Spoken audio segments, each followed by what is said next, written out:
Good evening, good evening, everyone. This is Dr. Deborah Jenkins. I am your host for Black Talk Platform. Thank you all for journeying with us this week. I am so excited and happy about this week's program. And I know I say that often, but I'm really serious because we're actually slowing the pace down and we're sort of honing in on something that's extremely important to all of us, and that is our health and wellness.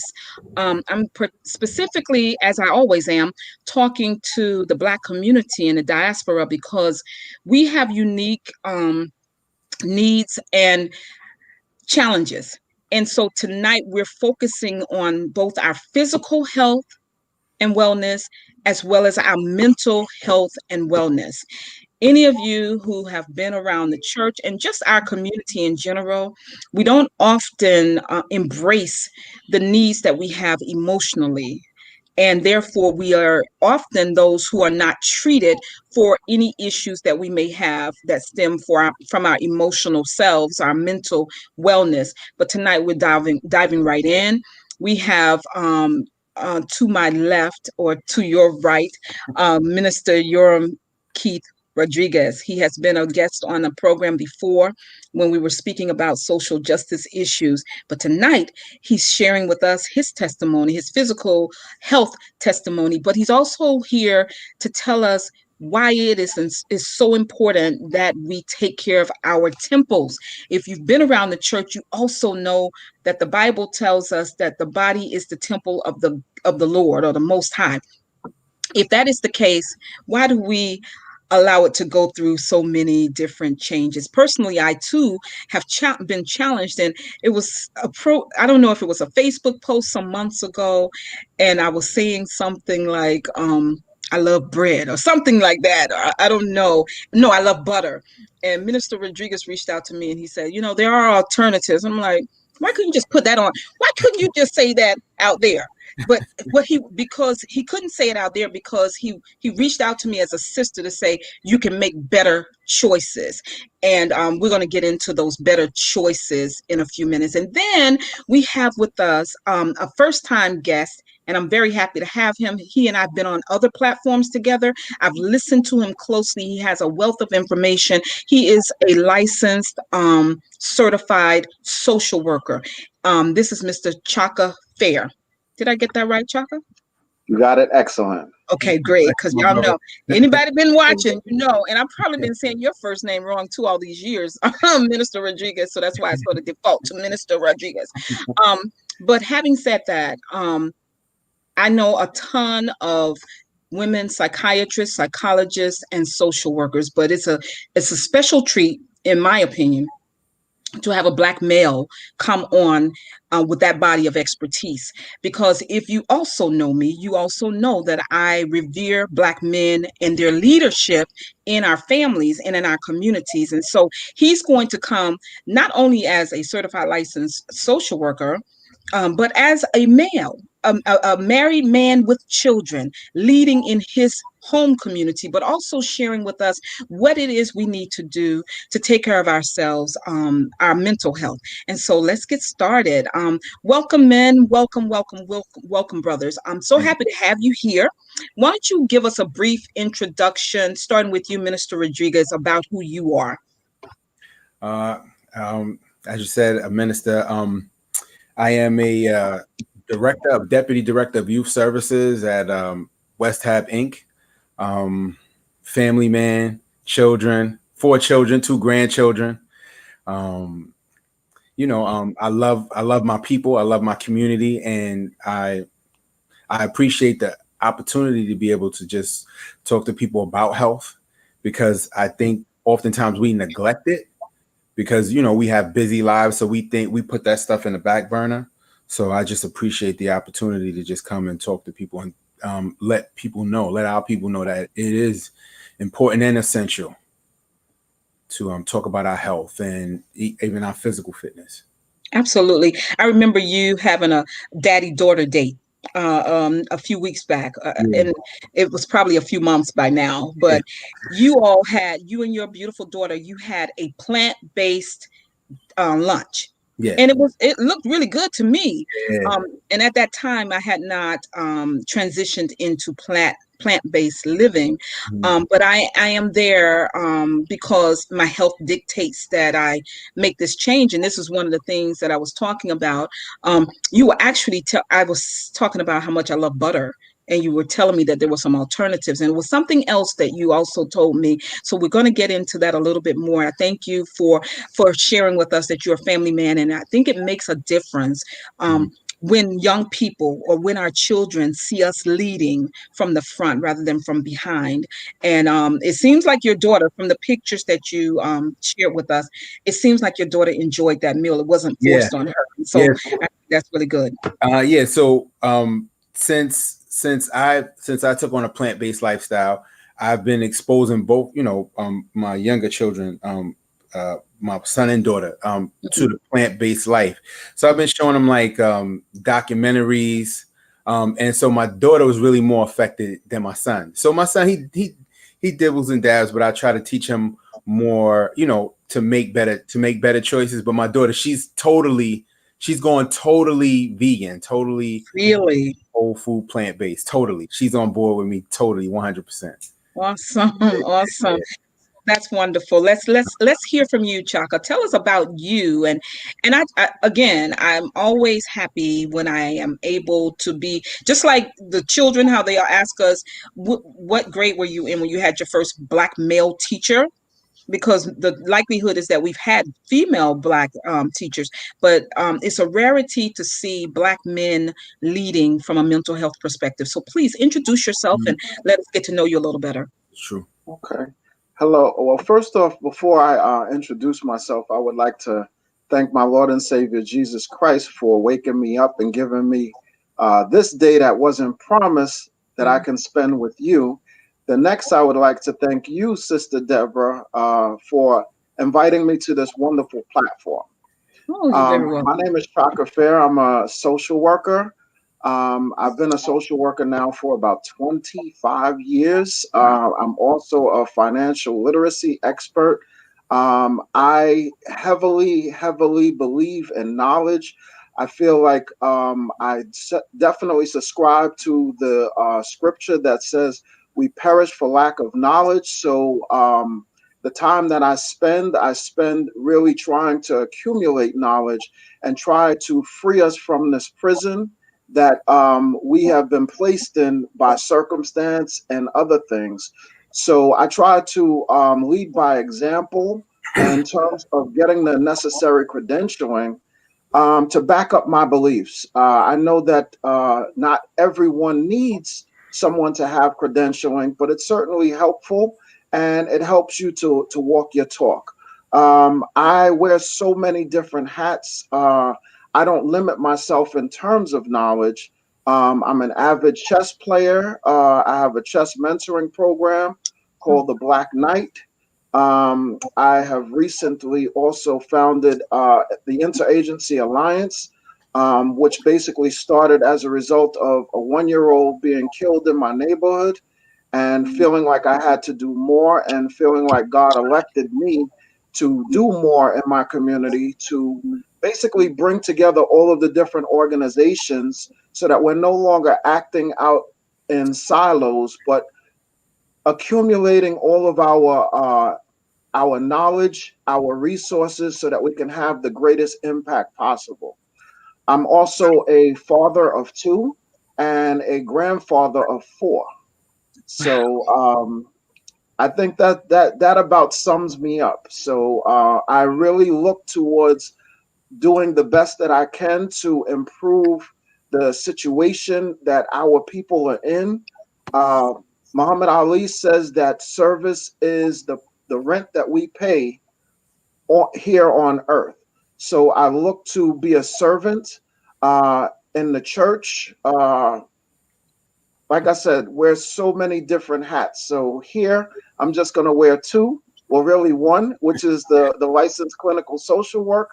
But I'm sure you're going to hear some of my other things that I do because all of those things are a part of me and they really can't be separated. Awesome. Wow, what a great introduction. I want to say hi to the audience. Welcome, welcome, welcome. Thank you all for being here. I have to say, and Minister Rodriguez, you've probably noticed also, I have a very faithful fellowship, and they're very interactive. So, guys, get ready for the questions. Just as a disclaimer, everybody who's listening, I'm going to do my best to get your comments and questions across to these brothers, because I don't have my producer with me tonight, so I'm wearing a couple of hats tonight. I'm hosting and I'm producing. My producer's tired, so I don't have him tonight. But let's sort of get into it. First of all, Chaka, you mentioned the Interagency Alliance. Is the 1-year-old's death the one that we all coalesced around over the summer? The little boy. Our Yes, mutual friend Kenya Ray did a GoFundMe for the family. Is that the same young yes, man? Tell us yes. a little bit about that, because obviously, if it's an interfaith alliance, I don't separate my faith from anything I do. So it goes without saying, guys, that you are also representing Christ while you're here, and the Absolutely. energy is really good because we're all connected through Christ, right? Right. So certainly, tell us a little bit about that before we start getting into some of the questions that I have for both of you, please. Sure. So, July 11th is my birthday. July 13th, I heard that a 1-year-old was shot on the news. And I sat there and I said, wow, a 1-year-old being shot, that's new. Like, I've never heard anything like that. That's like a new level and low in terms of crime. I Yeah. said, surely that couldn't have happened in Brooklyn. It happened in Brooklyn. Then I said, surely that couldn't have happened in Bed-Stuy. It happened in Bed-Stuy. Then I said, well, it couldn't have happened anywhere where I live. And it happened right down the block. Yeah. So, usually whenever we hear certain things, we engage in psychological distancing. And what Mm. that does is it keeps us cocooned in our own little bubble and lets us not feel like we are accountable or responsible for doing anything outside of that bubble. So when people hear or watch the news, they say, oh, well, that happened way across town. Oh, okay, wow, these people across town, they need to do something about that. But it's never something that we have to do, because that psychological distance allows us the ability to stay cocooned in our own experience. But I felt like this was a situation that God did not give me that ability to engage in that psychological distance, because it happened right in my neighborhood. So when that happened, it was just like, you know, normally if I was watching something like that, I would have said, well, someone has to do something about this. Okay. But being that God had orchestrated the way that situation had happened, he had let me know that this was something that I needed to do something about. Wow. So I came to various, they had a whole lot of different activities for young DeVell. I went to every single one of them, and I tried to galvanize as many people as possible, so that we can all coalesce with our efforts and try to do something so that we don't see this amount of violence continue to happen in our communities. There is a certain point in time where I feel like there are things that we can sit and we can wait for someone else to do something, or we can do it. So, while there are elected officials and there is a government that should certainly step in and create circumstances where we don't see any more situations like the death of young DeVell, those things are not happening as fast as I would like to see them. And I feel like if there is something that needs to be done, and I have a plan and a strategy for doing it, then I felt like this was God's election. So I stepped out and called a few people together, and we started to do different things. And it's a wonderful thing. I think that it's all God, because the way people have been responding and this interagency alliance has been nothing short of miraculous. I mean, I've been around for a long time. I've worked in several different organizations, and I've never seen people move the way that they move in terms of doing something. On November 30th, we had a community dinner out in the East New York section of Brooklyn. This was during the times where the COVID numbers were going up. And if you remember that particular day, it was storming outside and the winds were about 70 degrees. And we still moved forth and we walked by faith and not by sight. And we still had the dinner for the community. And it was something that God really blessed because it was an event where it was there was a lot of people that showed up. It turned a few people away, but still the event was well supported, and the community got an opportunity to connect. And here we were looking at that point to spread love and to give people an opportunity to connect and feed their mind, their body, and their spirits. And I pray that that was something that we were able to do. That's really incredible. I believe his murder touched most people, if not all. I think it made national news because this was a summer and a half, but he was in the middle. His murder was in the middle, and just heartbreaking. But to know that you formed this interagency alliance, sometimes God just says you can't wait for other people. You just got to do what you got to do. And I really love that effort, and I'm pretty sure. I wasn't there, but the November 30th dinner was a blessing to those who came because, after all, we are in a new normal. My mother keeps saying, don't call it the new normal because we're not going to accept it. But right now, this is where we are in the midst of COVID, this pandemic. Talk to us before we go back to Minister Rodriguez. Talk to us about this time of the year, even November 30th.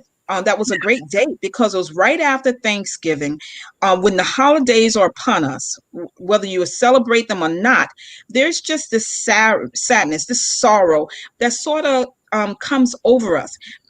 For Blacks and Latinos, I believe, but in Blacks in particular, I believe that there's a transgenerational trauma that we're experiencing as a result of the transatlantic slave trade, our ancestors, that has never been addressed, that has never allowed us to take pause and just say, you know what?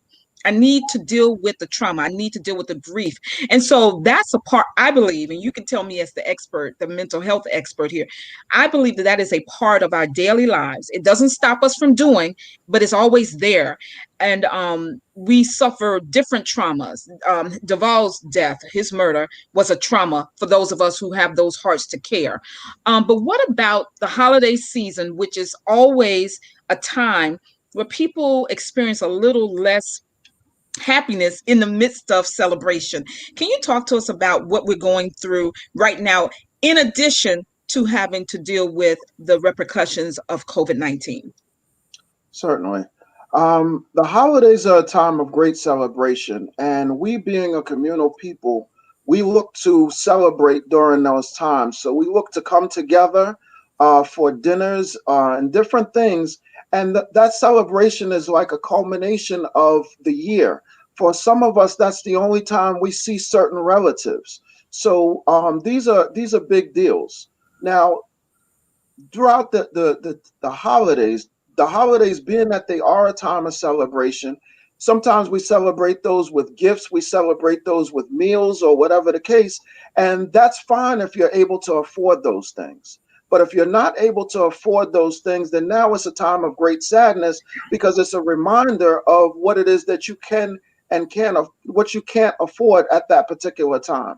So during the holidays, crime goes up, violence goes up, so many things go up. You have drunk driving that goes up. So, it's also a point of great tragedy because if any of our family members were taken away at some point throughout the year or possibly through a drunk driving situation, we are reminded of their absence during the time that there's that empty place around the table.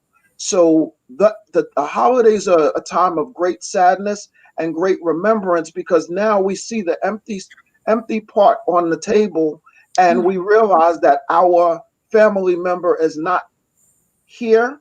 And that's when a lot of the times it really hits us, the full gravity of things, in addition to COVID, which is going on at this point. So we're talking about COVID has contributed to a lot of people losing jobs. So now, if we were having trouble before making rent, now that's doubly difficult. Yeah. So now the holidays, instead of it being a time of great happiness, becomes a time of great sadness because we're not able to provide in the way that we would like to.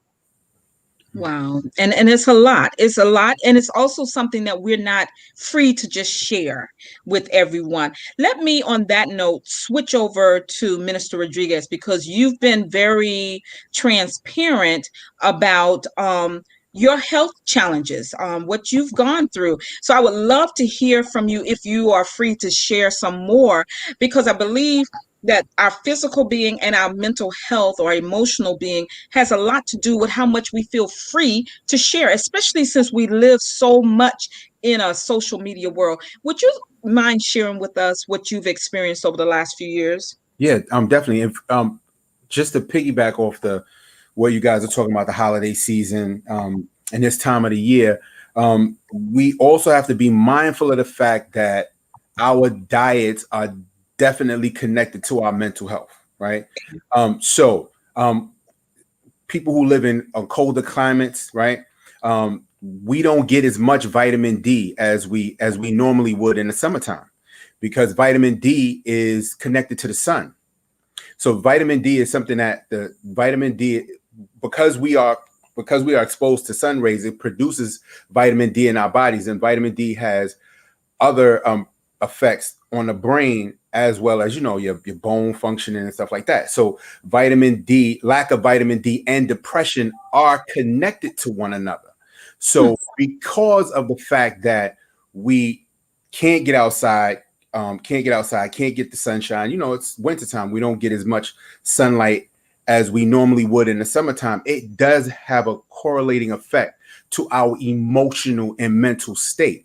So we need to even think about, during this time of the year, even more than other times of the year, because we don't get enough vitamin D, to think about how we can supplement that. And how we supplement that is through a positive diet. So we have to start thinking about direct correlations of our food, what we eat on a daily basis, and our mental health, because there's tons and tons of research now out there that shows a direct correlation to mental health and bad diets. So a bad diet is directly correlated to mental health and depression. It's a direct connection. So in terms of my own journey with health, it was July 23rd. I'll never forget the day. It was a Sunday. I was presiding over service, standing at the pulpit, and it was a hot day. I was sweating profusely, and I just didn't feel right. I felt like I was running a race and I couldn't catch my breath. And I wasn't running. I was just presiding over service, and I'm sitting down, and I just couldn't catch my breath, just couldn't catch it. And I started feeling a sharp pain from my throat all the way down. And, one of the reverends were there. I waved to her and I told her something is wrong. And then the nurse on duty, she checked me and she asked me, well, how did I feel? And she was like, you're having a heart attack. And luckily she had some aspirin, and she was like, well, we're going to call your wife. We're going to call the ambulance. I was like, call the ambulance first, then call my wife. And, they prayed over me. And the blessing was that when the ambulance came right away, they took me to Mount Sinai Hospital, and a surgeon was on duty at the time, just finishing up with somebody else. Wow. So I had a massive heart attack, and it wasn't the implications of it wasn't as severe, because of the simple fact that, it was nothing but God. Like the brother Chaka said, it was nothing but God, because ambulance arrived on time, and they were able to put a stent in me and open up my blood vessels again. And thanks be to God, I'm here talking to you guys now. I was, and one of the things that what happens with us is, like I said, we live these very busy lives. Yeah. When we're married, we have children, we have ministry, we have work, we have other endeavors that we're pursuing. We don't pay attention to the weight creeping in. We don't pay attention to it. Over the course of time, I gained maybe 60, 70 pounds. I was weighing 272 pounds. I wasn't active. And it caught up to me. And it really, really, really caught up to me. And, stress, not eating right, all these things played a major role in me having a heart attack. And so one of the things that did help me was the fact that I don't drink and I don't smoke. So anybody that's listening right now, stop it. Put that stuff away. Stop drinking, stop the smoking, because it can exacerbate any of the issues that you have. And now with the way things are and the way diets are and stuff like that, it's people are dying first heart attack. Yeah. That wasn't the case before. Now heart attacks are so severe, heart disease is so severe that people are dying in their first attacks. I was fortunate. I was very, very, very fortunate. How long ago was that? It was 2017, so it was 3 years ago. 3 years ago. And you've really sort of overhauled your life. I remember you. I mean, I never thought of you as heavy. I mean, fat, because he's a tall man, for those of you who don't know. I look at some of my pictures now, like I was just like a size 44 and I'm down 10 sizes. So if I got an Instagram post of my pants, I'm holding my pants up like this and it's like taking up my whole body. So yeah, no, I was, you don't notice it. And then, like I'm tall, so you don't see the weight, you don't see you carrying the weight that much, but it creeps up on you. And it's something we need to really pay attention to. Yeah, absolutely. And I think that's a good point that you make. I remember, God rest his soul, Pastor McCann, he came to our church for our 10th anniversary. That's his pastor. And he said, a fat person doesn't need you to tell them they fat. They know they fat, and so that's why, in my head, I didn't think of you as fat. He's a tall man, but like you were saying, and I want to sort of bring you back into this a little bit, Chaka. COVID, he was talking about just the busyness that we have as pastors, and we working, and like everybody, you're doing all these different things. Like you said in your introduction, the hat you're wearing tonight is that of a mental health professional. And that's good for us to be able to only wear one hat sometimes, because the reality is we wear many hats every day. I don't know an African-American who doesn't wear many hats. But COVID, I'm guilty. I have put on the 20 pounds or whatever they say. Now, I did lose almost 10 of them since I've gone plant-based in October, almost 10. And so that's incentivizing me to continue on. But when you're talking about the lack of vitamin D, like you were just saying, Minister Rodriguez, and I have a 16-year-old, so she's doing remote school. I'm like, look, you got to get out of this house. You have to get out, and we're losing sun. So you got to get out of the house at least once a week. She is satisfied to not go out of the house, but I think you're helping me to push her a little bit more. But when you have young people, Chaka, who really, they're okay not going out, they're already familiar with their phone. They do that anyway, but now they're doing it for school also. So for them, it's probably like some kind of utopia, but it's important that we keep their mental health in place too. And so while we're all just in this house all the time and we're gaining weight and we're not seeing the sun as much, how important is it that we do things that are beyond the house when we can and in a safe manner, Chaka?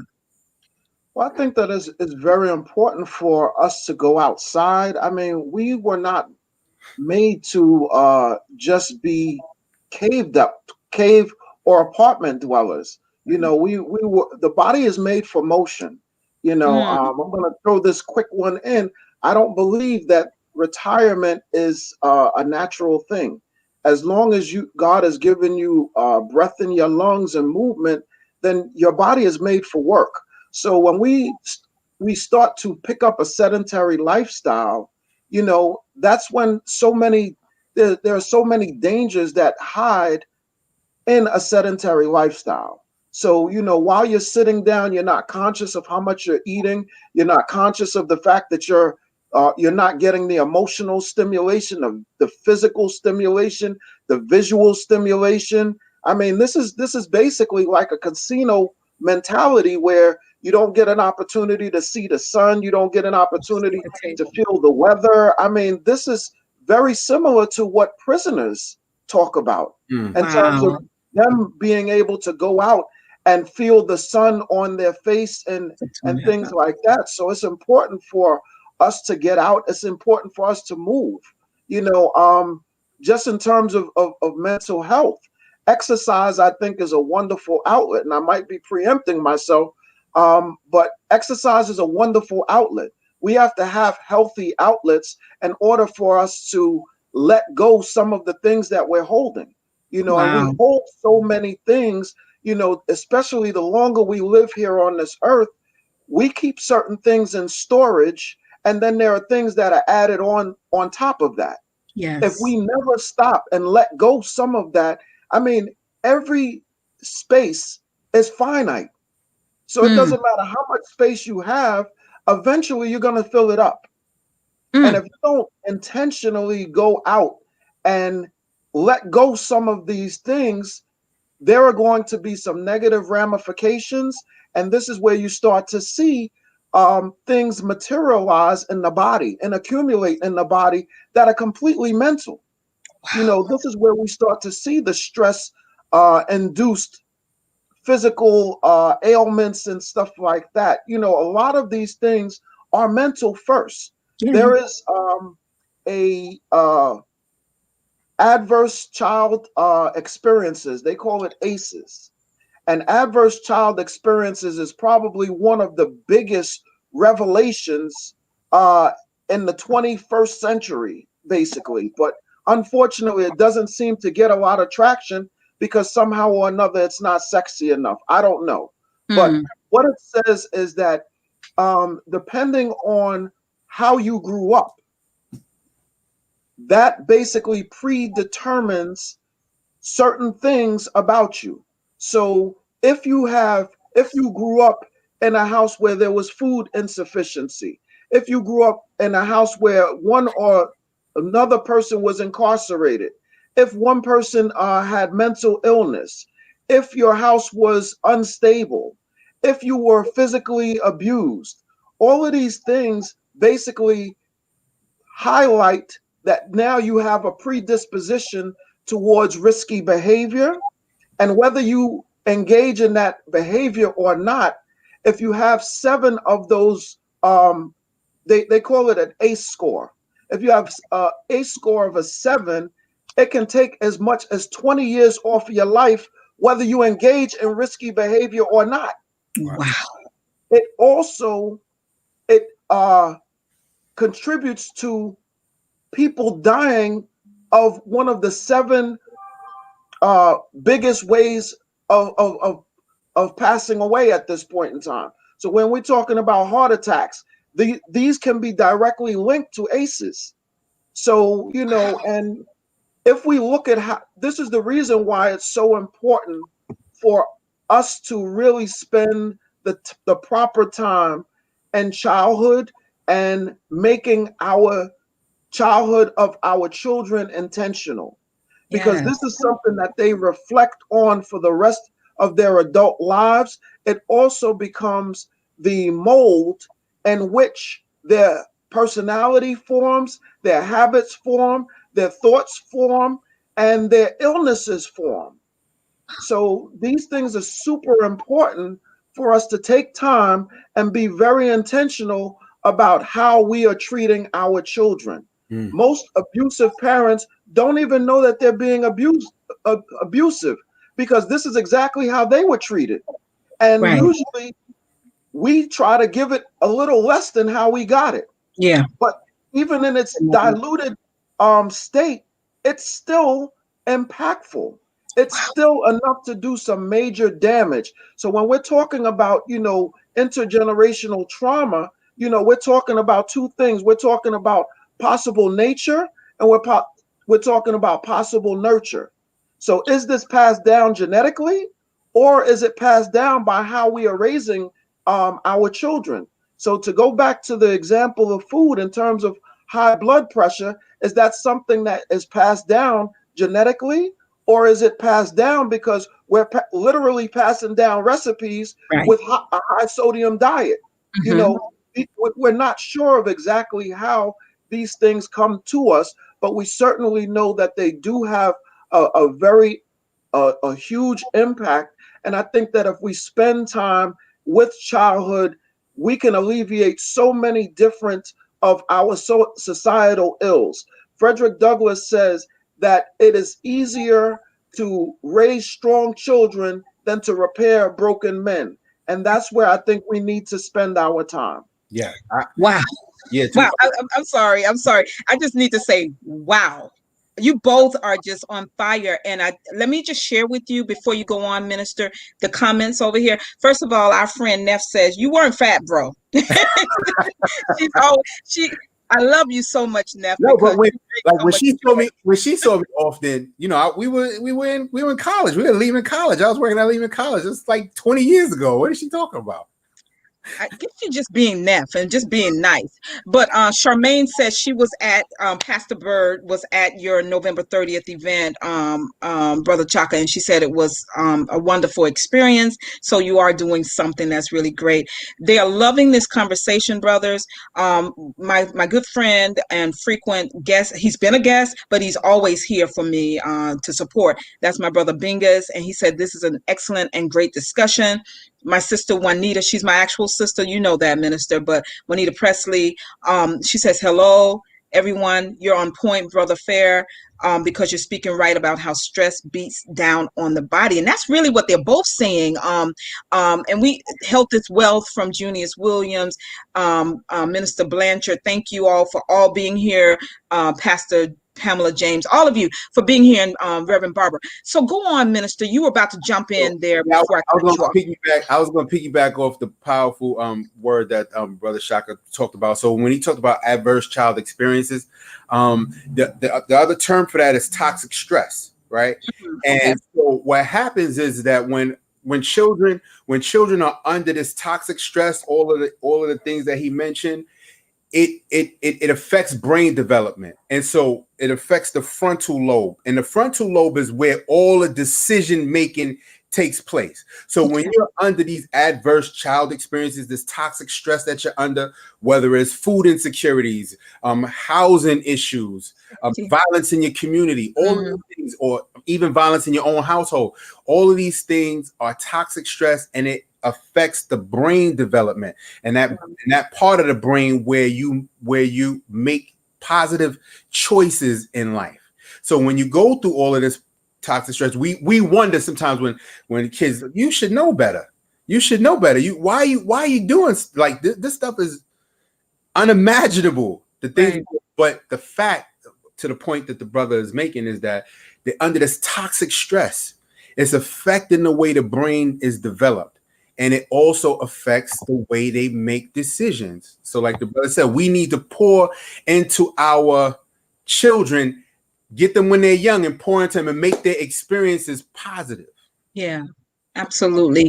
And especially, and I don't mean to, thank you, Juanita, and thank you, Minister. I don't mean to overemphasize the effects that COVID-19 is having on us all.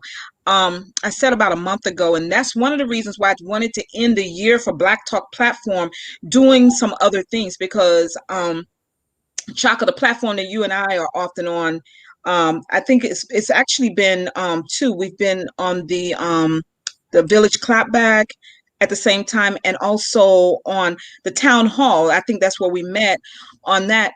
But for Black Talk platform, I often have a co-host who's our mutual friend, Pastor Anthony Davis, and the entire summer and beyond, we have tackled all of today's social issues. And I was just saying to my children this morning about the toxic stress, even though you're talking about what happens in adolescence, but it goes on if it's not treated. I think that's what I'm hearing you all say, right?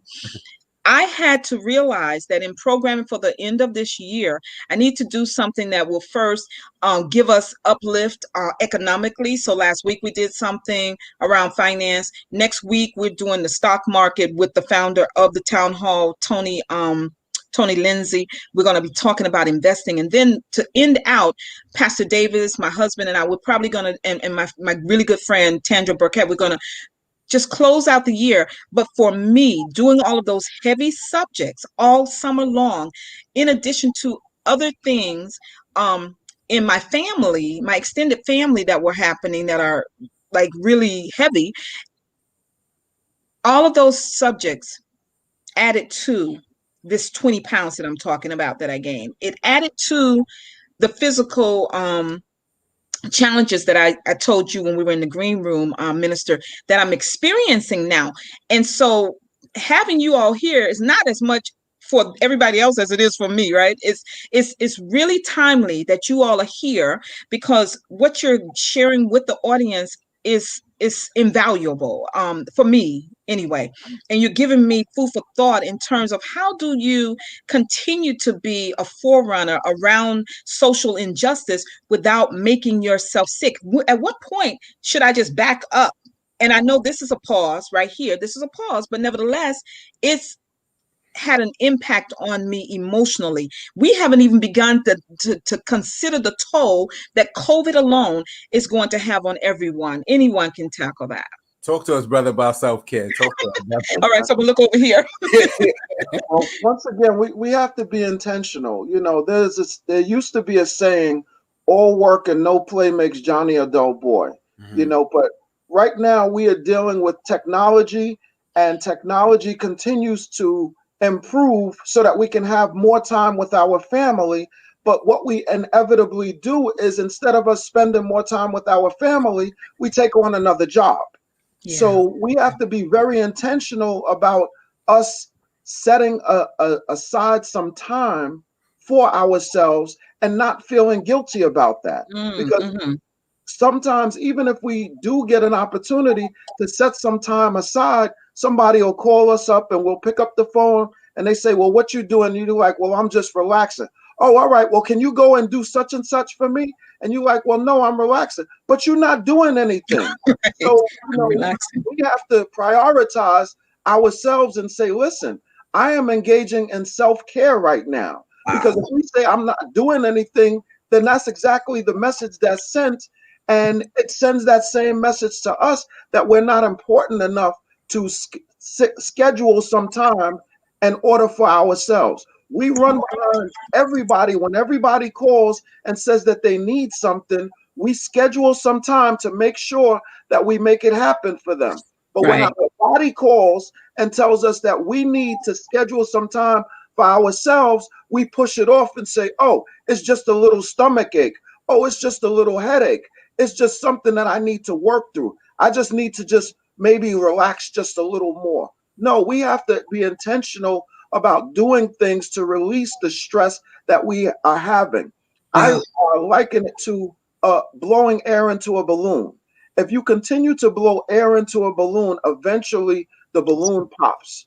We pop as well. We don't pop like the balloon, but we pop in terms of exploding on people who did not deserve the all of the storage that we've held.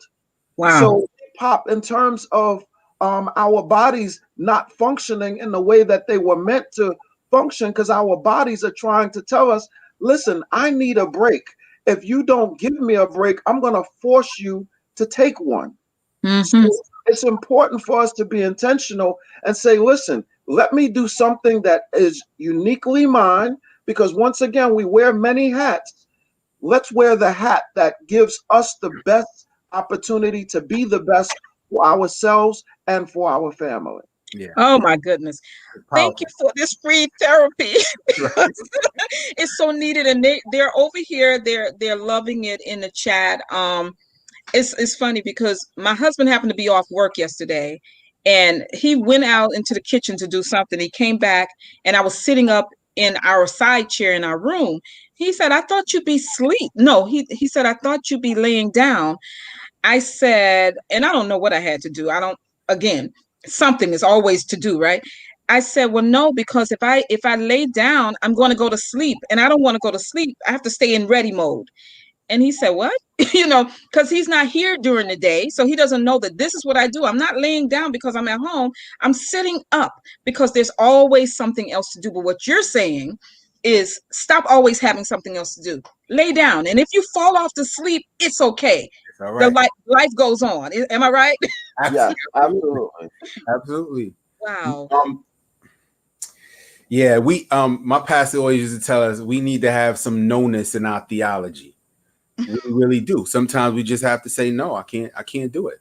For No. no reason, even. No, and you don't have to give a reason. Exactly. Right. That's to It's the not. point that the brother was making. You don't have to give a reason. Just say no. Take care of yourself. You are very important, because you know what? Everybody's going to be showing up at your funeral saying what a great person you were and how good Always you there. were. Always there. Never said no. Yeah. That type of thing. And you have to really take the time out to treat yourself. And how do you treat yourself? Go to bed. That's one of my biggest issues. And he's talking about technology, and the better technology gets, the more we find ourselves spending time with technology. True. And technology keeps us up, and we're on it. Facebook, Instagram, whatever, Netflix, whatever time bandit you want to talk about is there. And this, and it's what it does. It steals time from us. Right. And we always got an emergency. Everything is always 911. Yeah. And this type of, and again, this type of stress, it builds up cortisol in your body. Now, cortisol is a very essential hormone, but when it's out of whack, your body begins to get inflamed. It starts to build up inflammation in your body. And inflammation is not good. It's not good on your joints, not good on your nervous system.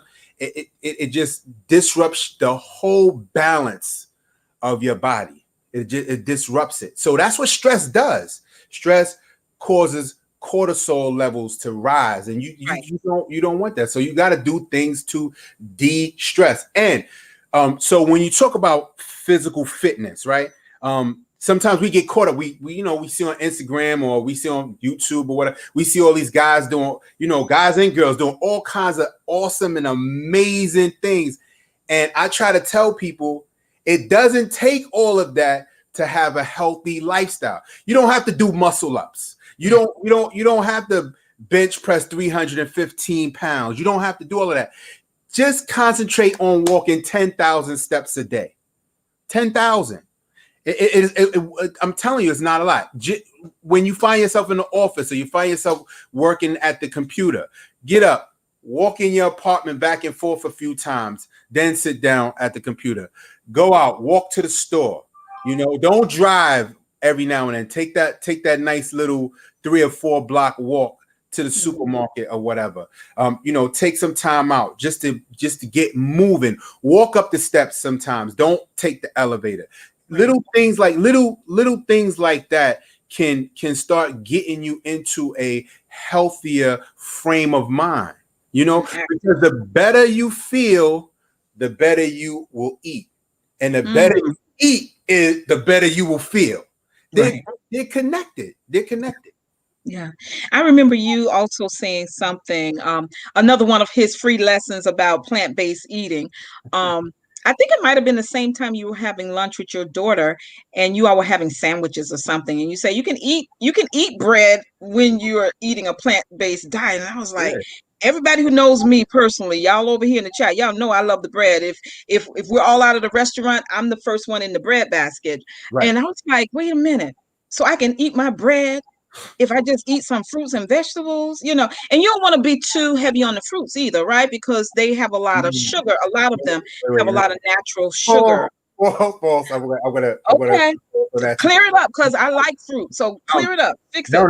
no. Actually, we should be eating a lot more fruits and vegetables. Okay. We don't eat enough fruits and vegetables.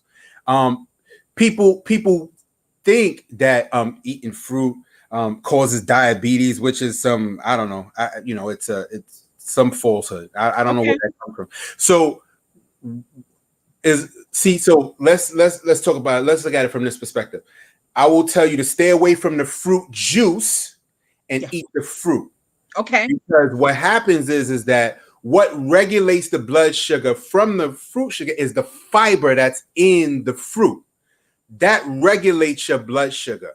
And so you don't have to be afraid of the eating large amounts of fruits. I eat you don't even want to know. Sometimes I drink a whole pitcher full of fruits and vegetables in a smoothie. Like I'm talking about 4 and 5 bananas, because people they swear that bananas are no good for you, and bananas are high in fiber, high in other antioxidants, and it doesn't have the type of insulin spike on you that you would believe. It's not as it is. It doesn't spike your insulin levels as high as many people believe because of the fiber that's in the banana. Don't be afraid of bananas.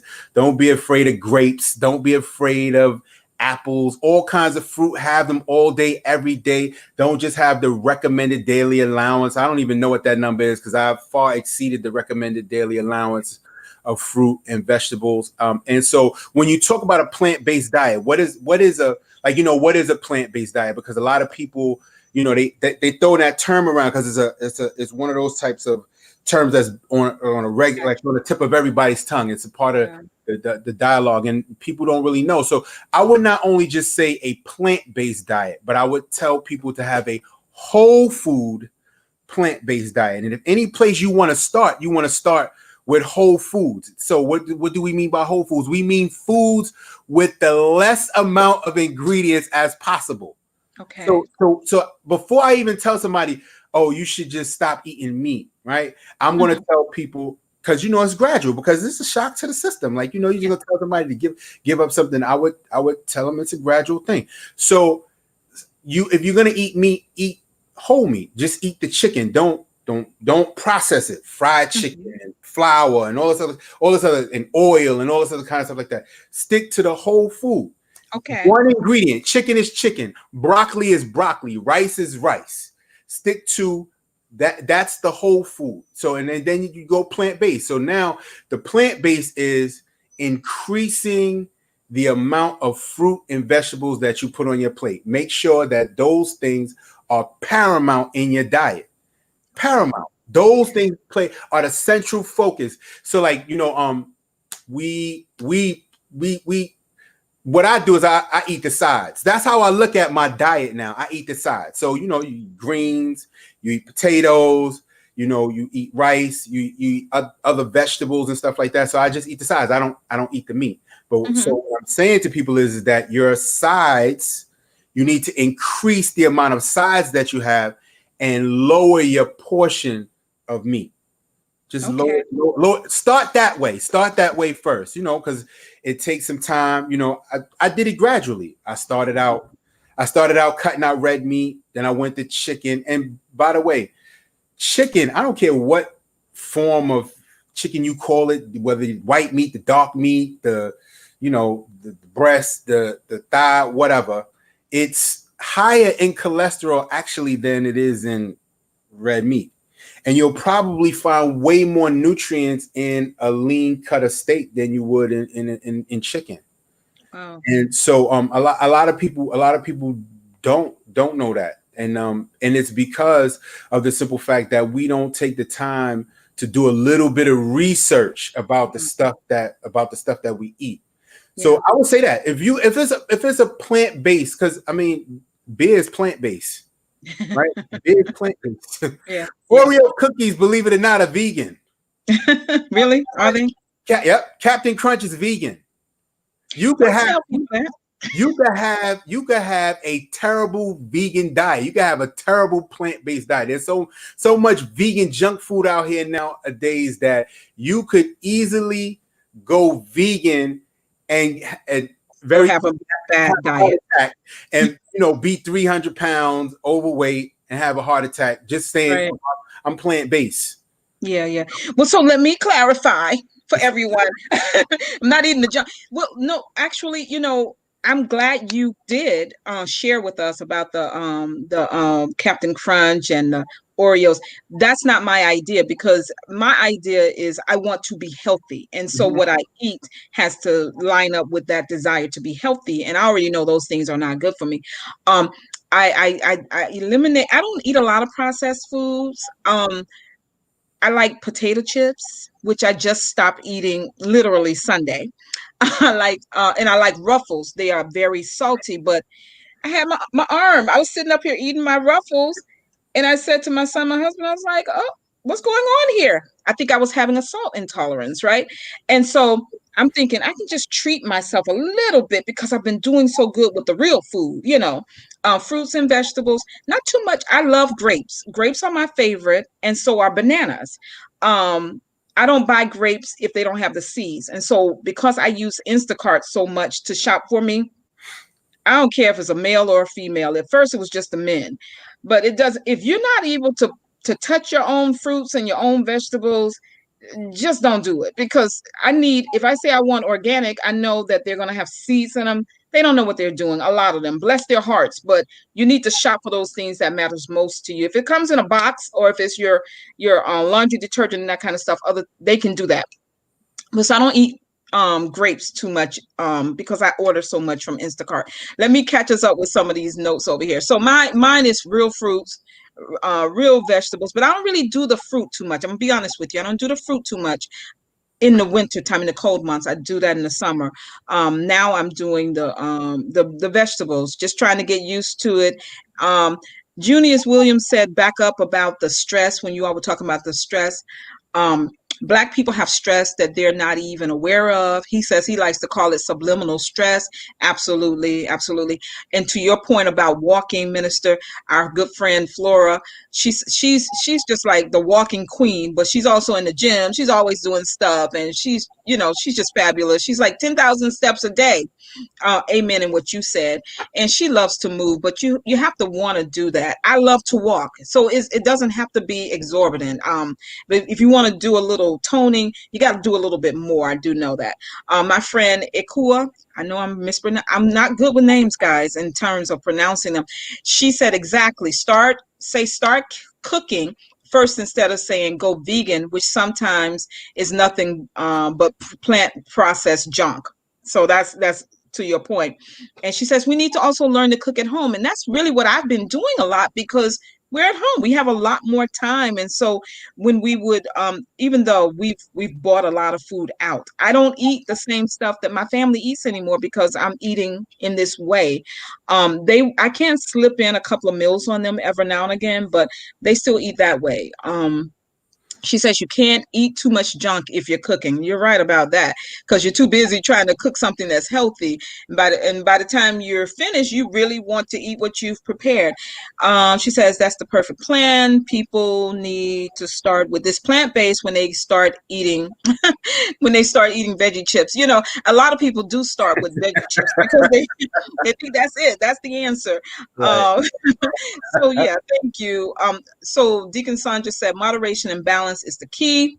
And Flora says you can get help by asking your doctor for referral to speak to a specialist to help you cope. That was as an answer she had given before about stress. She had said earlier that we should seek help, and then Juanita asked her seek help from where, and so she's just responding by answering that. Listen, I really want to, if you all don't mind, just giving 10 more minutes, because and also if you are available sometime in January at the beginning of the year, do you mind coming and doing a part 2, sort of get our years off right?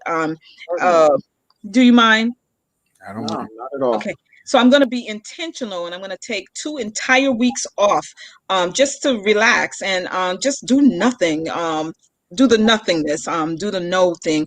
And so I will reach out to you all to see if you can join me like the third or the fourth Thursday on Tuesday in January, because believe it or not, and we all know, we like to do things according to cycles. There's this everybody's church is going to be doing this Daniel fast. I knew you was going. But to me, I don't like to just do stuff, right? If you can't live, and I'm not saying that everybody has to do a so-called Daniel fast all year, but I'm saying if you can't live the spiritual principles around what Daniel did and why he did it throughout the year, just doing something in January, that doesn't make permanent change. It doesn't begin to reverse the toxic stress. It doesn't begin to address the adverse child experiences. And so we really want us to be whole, right? If we do believe that these bodies belong to the Lord, we then need to take care of them as such. And so what I would like for the men to do, the guests tonight, is to give us, you've already given us a really, really strong one that I'm internalizing for myself, being intentional, Chaka. But if you are able to leave us with, I always say as a professor, I don't like to challenge students to do too much because they're going to be challenged in achieving greatness, right? So I never give more than 3 points or ask for more than 3 points. If you can do it in 2 to 3 to get us started, to end out this year and to bring us into January until the time that we meet again, I would really appreciate that, and I believe the audience would too. What do you suggest, starting with you first, Minister Rodriguez, to be things that we can do? You've already sort of given us how to start changing our eating, but what else do you tell us, or you can just recap? Okay, so definitely, I with the Daniel fast, right? Why can't you do it all year long? Exactly. Why can't you?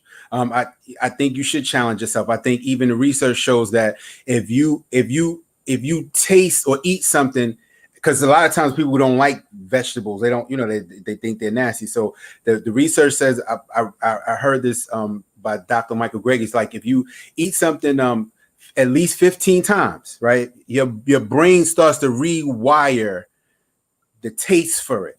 Your brain starts to rewire it. So, I mean, if you're doing a 23-day Daniel fast, pick a vegetable that you don't like, try to eat it. You're doing 23 days or whatever, eat it 23 days and start to see your body start to see it. And so I don't want to digress, but even my mother-in-law, she goes on the Daniel fast and every year she says, I feel better.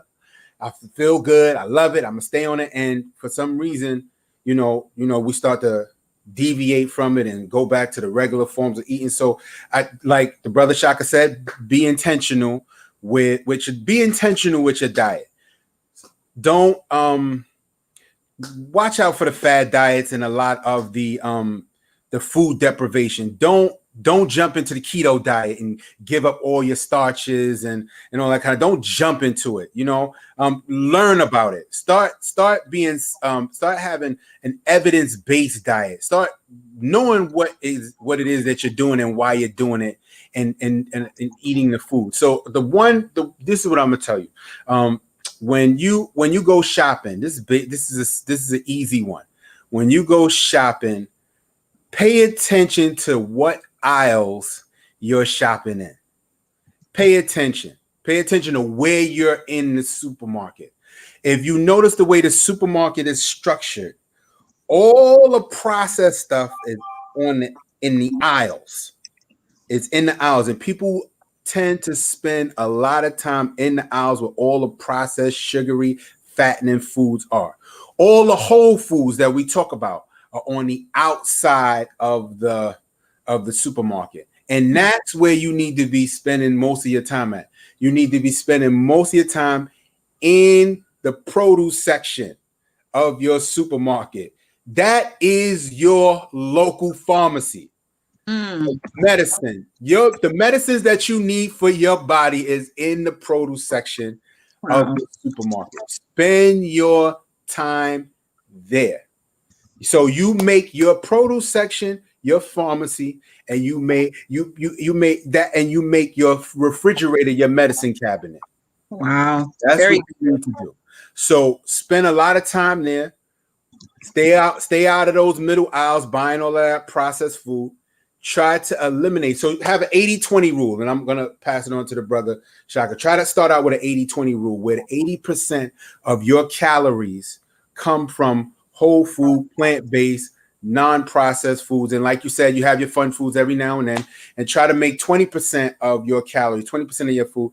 Because I'm not going to tell anybody, oh, just quit cold turkey. So have your ice cream, have your, it's the holiday season, have your cake, your cookies, your ruffles, if that's what you want to have.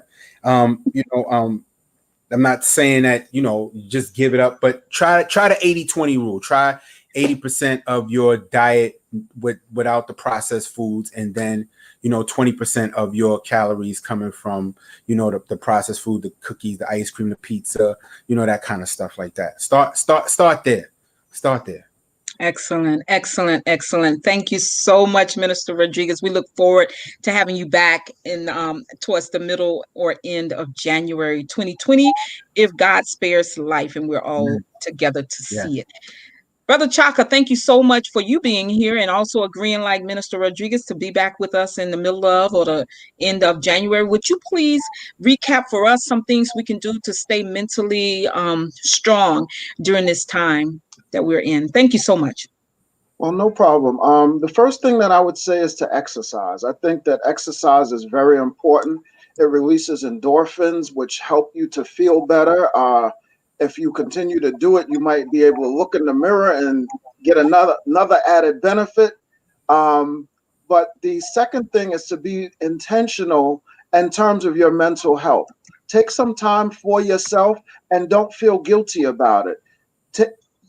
If you have to, prioritize yourself as if you were prioritizing a friend. So if a friend called you up and asked you to do them a favor, prioritize yourself like that. So put on your schedule all of the things that you have to do and prioritize some time for you. Now, that may not be possible in everybody's situation, but where there's a will, there's a way. So if you have a house full of people and space is at a premium, wake up at 2 or 3 in the morning and go take a bubble bath or do something that is uniquely for you. We wear plenty of hats. We do so many things for everybody else. We need to do some things for ourselves. And the third and final point, which I didn't make, but if you heard nothing that I said this entire talk, remember to practice gratitude. If you are grateful, you cannot complain and be ungrateful at the same time. Those two are mutually exclusive. They do not occupy the same space. So when you wake up in the morning, think about 5 things that you are grateful for. If you start that practice, it might start off very difficult. You might be able to get 1 or 2, maybe 3. But the more you do it, the more in tune you start to set your brain on a trajectory of starting to look for things to be happy about, as opposed to things to complain about or to look back at your past and be upset about some of the things that happened to you. Awesome. They're loving it. I'm loving it. You two have just been like bomb tonight. I mean, I'm just so happy. I have stuff that I can do.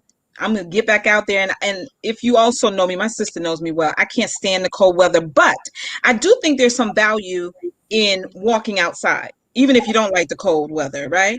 So I'm going to force myself to do that, not in the snow that we're about to have, but once the weather's a little better. So I'm going to be intentional and take time for myself. Space is not a premium in my house. I don't want to get up at 2 a.m., which means that I have to challenge myself a little more to be intentional, right? To do that. They can see me going into the bathroom to do a bath in the middle of the day or what have you, or sleeping or laying down. So that's awesome. And the gratitude piece, that's invaluable, right? Yes. That gets our brains operating in the right way, or at least it sets our day, right? Yeah. I'm a Romans 8:28 person. It says what? And we know all things. What? All, I mean, not some things, but all things. Right? Go on and preach, man. Work together for them that love the Lord and who are called according to his purpose. Right. So whether the world says it's good or the world says it's bad, it's going to be some good in it because it's according to God's purpose and not my purpose. So in working according to God's purpose, I need to ensure that I'm doing the best that I can to take care of this temple. And you two have just given us so much to chew on and so much to, it's easy stuff that we can do, to start having a better life. And so I'm challenging the audience. Come on back for the next 2 weeks as we end out the year. But please, please come back in January when I bring the brothers back. We're going to take our own temperature. We're going to see how well we followed these great recommendations they all gave us. They both gave us. Let me go back to Minister Rodriguez as we close out. He said, watch out for fad diets. Start having an evidence. If you're going to diet at all, have an evidence-based diet. I mean, I just thought you were going to come on here and say I had a massive heart attack and I just started eating better. But brother has done the homework. He's done his homework. And you can't tell him that he's not doing this with some intentionality for himself. He also said, if you're going to do the Daniel fast, like a lot of churches are going to be leading us to do in January, why can't you do it all year long? So I would love to see us all, if those of us who will engage, I'm already on it. A lot of people, basically, right? See how we can just change our lifestyles. And he says, pay attention to where you shop most in the supermarkets. Spend most of your time in the produce section of the supermarket. Make the produce section your pharmacy. I love that. But you also said something else after making the produce section your pharmacy. And make your refrigerator your medicine cabinet. And make your refrigerator your medicine cabinet. Okay, I love that. Okay. He also said have an 80-20 rule where 80% of your food comes from whole foods and 20% comes from things, I put junk food, but things that you want to treat yourself to. And so Chaka said, exercise. He says it releases endorphins and it makes us feel better, period. It just makes us feel better. So let's exercise. Be intentional. That's my favorite part tonight. Take time for yourself. Prioritize time for yourself. Do something for ourselves. You see, I really liked it because I also said it there. I repeated it. And then he ended by saying, remember to practice gratitude. Powerful. You cannot complain and show gratitude at the same time. It just doesn't fit. They don't work together. You can't convince anyone that you have gratitude in your heart when you're also complaining. Think about 5 things, he says, when you get up, think about 5 things that you're grateful for when you get up in the morning. This has been an invaluable experience for me, brothers. I really appreciate you. I pray God's blessings be with you and your families. And I pray that we are able to come back again in the middle or the late part of January to do part 2 of Black Talk Platform, Our Health and Wellness. God bless you all. Thank you. Stay in the back. See you in the green room. Don't disconnect. Good night, everybody. We'll see you next week when I'll have Tony Lindsay on, and we'll be talking about investing. There are some people who are really racking up during COVID. He's going to show us some options that we have in terms of investing. I don't say play in the stock market, but he's one of those people who knows what he's doing. So maybe he plays it. We might get some things that will help us to do the same. So come on back next Tuesday for Black Talk Platform. And we're going to end out with me, Pastor Davis, Pastor Frank, and Minister Tandra Burkett, reflecting on our faith and what we have in store that we'd like to offer you all in 2021 if God spares life. God bless you all. See you again soon. Good night.